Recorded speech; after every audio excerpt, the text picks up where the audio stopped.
राधे राधे। कैसे हैं आप सभी लोग? आशा करती हूँ अच्छे होंगे, स्वस्थ होंगे। तो आज बात करते हैं कि प्रेम, आखिर प्रेम है क्या? ठीक है। तो आप लोगों को लग रहा होगा कि अम, कौन सा अनोखा ये एक प्रश्न है। ठीक है। तो देखिए, आज के युग में प्रेम की अभिलाषा कुछ भी होगी। ठीक है। लेकिन असल मायने में जो प्रेम है वही भक्ति है, और जो भक्ति है वही प्रेम है। ठीक है। तो इसी बात को स्पष्ट करने के लिए सबसे पहले थोड़ा सा जान लेते हैं कि जिसके भी प्रभु हृदय में, ठीक है, भक्ति का वास होता है, जो प्रभु की भक्ति ना डर से नहीं करता, ठीक है, वो प्रभु की भक्ति दिल से करता है, वो प्रभु से दिल से कनेक्टेड रहता है। ठीक है। सही मायने में असली भक्ति वही है, और जो प्रभु से प्रेम भी वही है। ठीक है। तो जब हम प्रभु के प्रति समर्पित हैं, ठीक है, उनके लिए सोचना है, उनके बारे में हर वक्त यही सोचना है कि कब मेरे ठाकुर जी को क्या पसंद है। कहीं गए तो सबके लिए लिया और प्रभु को ही भूल गए, ऐसा नहीं होता। ठीक है। सबसे पहले उन्हीं को स्मरण करना है कि हम ठाकुर जी के लिए ये लेने चल रहे हैं, और फिर ठाकुर जी की कृपा हुई तो बाकी सबके लिए भी आ जाएगी, है ना। तो बस यही भाव हमेशा दिल में रखना चाहिए। ठीक है। और ये कोई फोर्सफुली नहीं है कि आप बूढ़े हो जाएंगे तभी आपको ये भक्ति करनी है। जब बूढ़े हो जाएंगे तो हर चीज़ का स्वाद ही कम लगता है। तो आप जब तो आपको कहाँ से लगता है कि आप तब भक्ति ही पूरे तरीके से कर पाएंगे, क्योंकि तब हम शारीरिक रूप से भी तो कमज़ोर रहेंगे।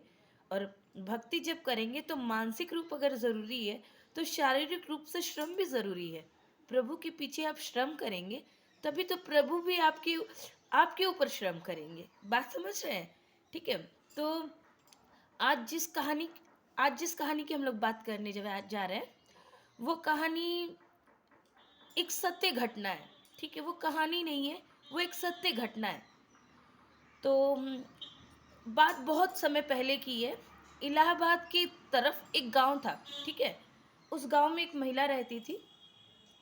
दुर्भाग्यवश उसके पति का देहांत हो गया था, और उसकी कोई संतान भी नहीं थी। ठीक है। तो अब वो महिला अकेले अपना जीवन यापन कर रही थी। लेकिन तभी उसने सोचा अकेले जीवन यापन से क्या होगा। तो वो उसके समीप के गांव में ही उसके माता पिता भी रहते थे, और वो अपने माता पिता की एकमात्र संतान थी।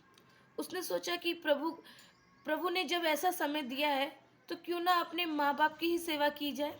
ठीक है। तो वो अपने माँ बाप के पास चली आती है कि उनकी सेवा करते करते उसकी उम्र बीत जाएगी। माँ बाप के पास चली आई, सारे काम करती थी, माँ बाप की सेवा करती थी, लेकिन फिर भी ना हमेशा खोई खोई सी रहती थी। ठीक है। तो उसका जो मन था वो बहुत ही सुना सुना रहता था, वो बहुत ही चुपचाप रहती थी। तो उसके किसी जानने वाले ने उसे राय दी, ठीक है, कि क्यों ना तुम लड्डू गोपाल की सेवा करती हो। लड्डू गोपाल हमारे ठाकुर जी, छोटी सी मूर्त, लेकिन इतनी प्यारी सूरत कि एक बार अगर मन में बस जाए तो फिर आपको जमाने की परवाह नहीं करनी पड़ेगी कि कौन आपके बारे में क्या बोल रहा है, क्या सोच रहा है, क्यों नहीं बोला, क्यों नहीं कहा।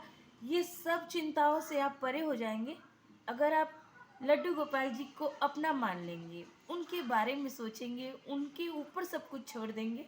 तो देखिएगा कि जैसे जीवन एकदम स्मूथली, ठीक है, कितनी भी टेंशन हो, कुछ भी हो, आप देखिएगा सब कुछ एकदम आराम से हो रहा है। ठीक है। तो ऐसा ही उसके साथ, उस महिला के साथ भी हुआ। वो महिला ने, किसी ने भी उसको कहा था तो उस महिला ने भी सोचा कि सही बात है, जीवन निर्वाह के लिए कोई कोई ना कोई स्टेप तो लेना पड़ेगा। ठीक है। तो उस महिला ने लड्डू गोपाल जी की सेवा ले ली।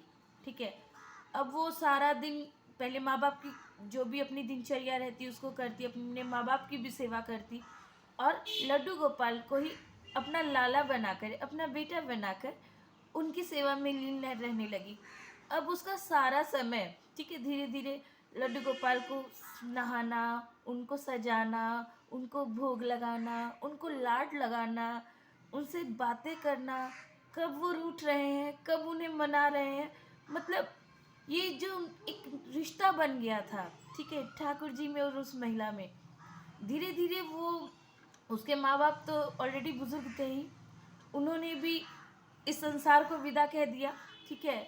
तो अब वो महिला भी धीरे धीरे धीरे धीरे, इंसान एक स्टेप वाइज चलते रहता है, तो वो महिला भी धीरे धीरे अपनी बुजुर्ग अवस्था में जाती जा रही थी, ठीक है। और जैसे ही दिन उसके बीतते जा रहे थे, प्रभु के प्रति उसकी भक्ति, उसकी निष्ठा, उसका समर्पण दिन पर दिन बढ़ते जा रहा था, ठीक है।